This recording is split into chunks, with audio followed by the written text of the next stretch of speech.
Manipurda illegal immigrants singi influx na maram oiduna oirakliba demographic imbalance asina Manipurgi indigenous people singda yamna satiba maungda akanba jaithiang kaya pirakpadagi kananabagi thabak sing paikhatnaba COCOMI amadi UNC gi apunba mihut kanggu amana Manipurgi chief minister amadi India gi prime minister amasung home minister da Haukiba June Marida amasung tarada memorandum pishinba laikrabasu hauzik fawbada pakhom amata pirakpa laitabana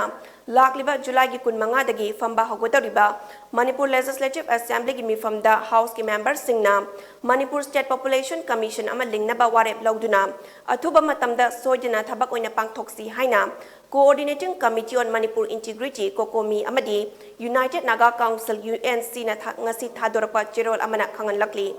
Cherol asna makata na haribadi Manipurda cut-off base year amasyamduna NRC update tawduna illegal immigrants sing khandoklaga makataba paikhat from thokpa tabak sing paikhat hanaba Manipur Legislative Assembly na warep ama lauraga Government of India da thasi makata na maram chadna khulkaya lingkhalakpa thingnaba state ki oiba akanba law ama thamnaba su khananaba haina KHANGHALLAKLI